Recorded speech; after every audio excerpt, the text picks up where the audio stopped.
Hi. Hi, how you doing? Good, how are you? Great, thank you.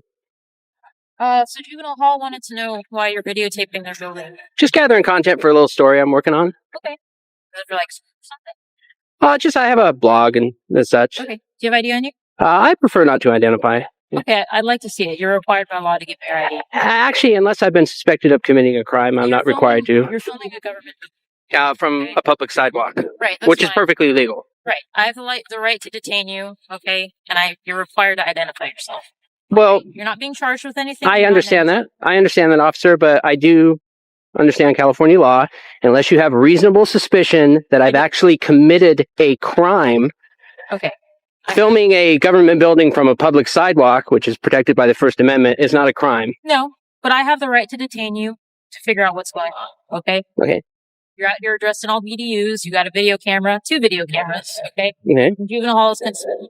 Okay, if no crime is committed, then no big deal, okay? But I do have the right to identify you. You are required to give me your ID. No, I'm not. Unless you have reasonable suspicion that I've actually committed a crime, I'm not required to identify myself. Yes, no, I'm not. Being detained. Okay, officer, what am I being detained for? For suspicion of why you're dressed and acting all weird in front of Juvenile Hall. Well, suspicion is not a crime. Right, it's not probable cause. It's reasonable suspicion to detain you to investigate what's going on. Okay, and I just told you what's going on. Well, officer, at this point, I'd like to speak to a supervisor, so I would ask that you call a sergeant out here. Absolutely.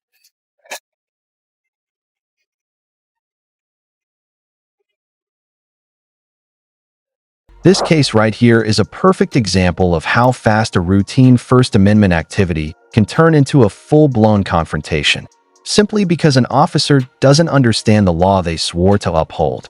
What you're about to watch is more than a dispute about ID. It's a real-time breakdown of where authority ends and constitutional rights begin. The man filming is standing on a completely legal public sidewalk, doing nothing more than gathering footage for a blog. But watch closely as the officers immediately escalate from curiosity to control, demanding identification without a crime, without suspicion, and without legal grounds. This video exposes the mindset that filming equals danger, that cameras equal crime, that anyone with a recording device becomes a potential threat. But here's the twist. This auditor knows the law better than the officers confronting him. And instead of backing down, he calmly, confidently challenges every false statement thrown his way. Stay locked in, because the moment the supervisor arrives, the drama only intensifies.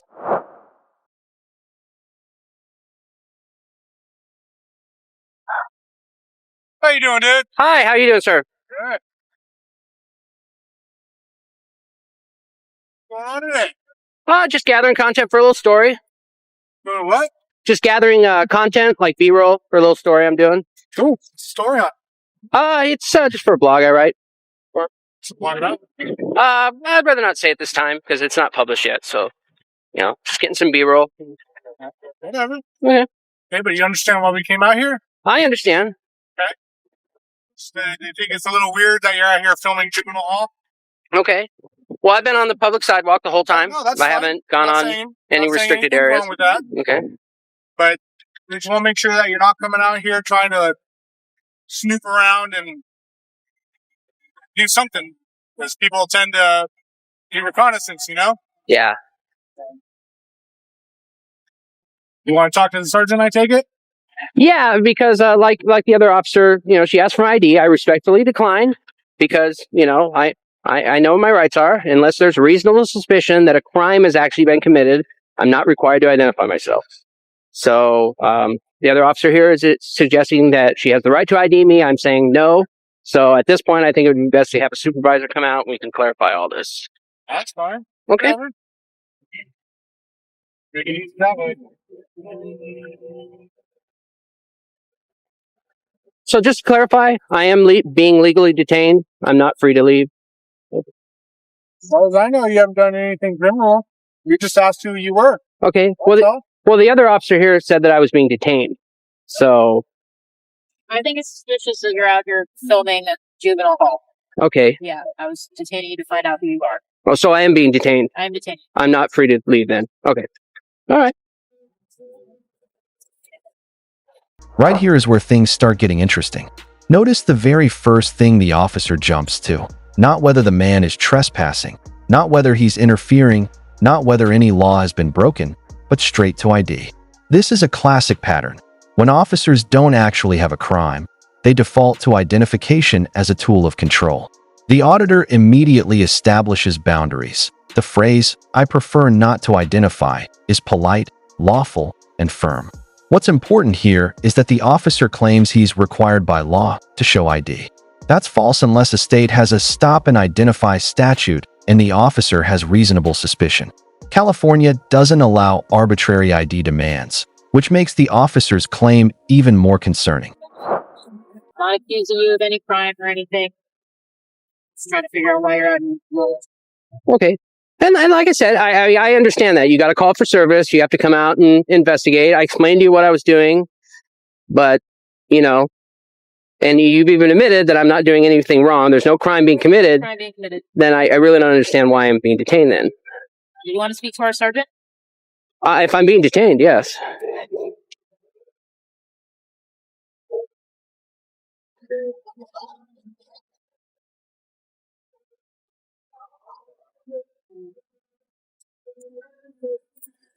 Sergeant Lara, Santa Maria Police Department. Today's date is 1/23 of 2017. The time is 16:13 hours. Are you getting that? Yes, sir. Okay, good. I want to stamp too, okay?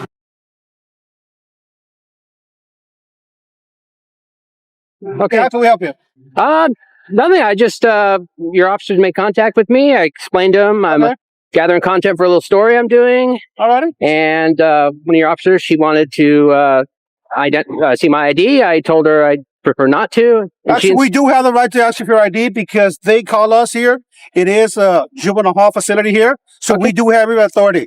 Okay, so if you're doing a story, yes, we do have that right, sir. Okay, and I explained to your officer that unless I understand California law, I've been through this before. Okay. Unless you have reasonable suspicion that I've actually committed a crime. No. Hear me out, okay? Okay. Listen to me. So we have people that do reconnaissance on police, on our juvenile hall facilities, jail facilities, people that gather information, take video surveillance, try to identify us, identify our vehicles, and do all that kind of stuff for malicious purposes, okay? And I'm not saying that's what you're doing. I don't know what you're doing out here. You're saying that you're doing this for a blog or whatever. So we're detaining you to figure out whether or not you're doing this for malicious purposes or completely innocent purposes. And if it's for completely innocent purposes, that's totally fine. But we do have the right to identify you, okay? And if we ID you and everything's good to go, then you're fine. And I have a right to decline because I know the law. I know my right. I'm not trying to be confrontational or anything. But unless you have reasonable suspicion that I've actually committed a crime, I'm not required So listen to the officer to identify myself. So the way a detention works, right? Look closely at this moment. The officer says he has the right to detain simply because the man is filming. This is where the legal misunderstanding becomes crystal clear. Filming government buildings from public property is not only lawful, it's protected by the First Amendment. The officer tries to justify the detention by pointing out the man's clothing, his cameras, and the fact that juvenile hall is concerned. None of these create reasonable suspicion of a crime. Officers can approach and ask questions, but they cannot escalate into a legal detention without a specific, articulable crime. The auditor's request for a supervisor is exactly the right move. Remain respectful, remain calm, and elevated. We don't have probable cause at this point. The reason we detain people is to investigate something to see whether or not a crime has been committed. So when we detain somebody, at that point, we do not know whether or not a crime has been committed or not yet. Okay? It's during the detention, we do our investigation to identify that person and find out why they're there doing what they're doing. And if no crime has been committed, there's no probable cause, and that person is free to go. But during a detention, that's when we do our investigation. And at that point, the person is required to identify themselves by law. No crime has been committed that I can tell at this point. You're right. That's correct. Okay. But we still have the right to detain you and to identify you. Okay? Okay, but what probable cause is there to suspect that I have committed a crime? I'm filming from a public Sir, if there was sidewalk. probable cause, you would be in handcuffs already. Right. That's what she's trying to explain to you. Okay. It's But we do detention. have, exactly, detention just to investigate. And we didn't come out here on our own. They contacted us. Yeah, you got to call for service. I understand that. And if you know the law and everything, you know that part too. Okay? And bottom line is, the officer's right, and we do have a job to do, officer. Taxpayers pay us to do a job, and this is part of the job. Okay. Okay? So, she's asking for identification. No, we're talking to. She's not asking for too much. Okay. Okay? And I'm respectfully declining. Okay. Well, we do need an ID, sir. Okay, well, I'm not going to provide identification. Like I said, I've been through this before. I've been through similar situations. This way, start our camera too, so that way, everything's recorded. Okay. Okay. Sir? So, what was the call?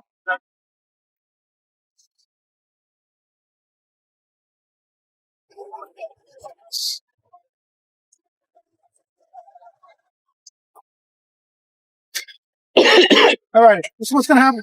Okay, sir. Okay. We're going to stand around till you take care of your business. Okay. And then whatever you need for your blog, do the filming here from here. And obviously that's private property over there. Okay. And then leave when you're ready. Okay. But we're going to stand around here to make sure that the facility is safe. Okay, that's Because perfectly there are fine. kids in here, and that's our main concern here. Kids.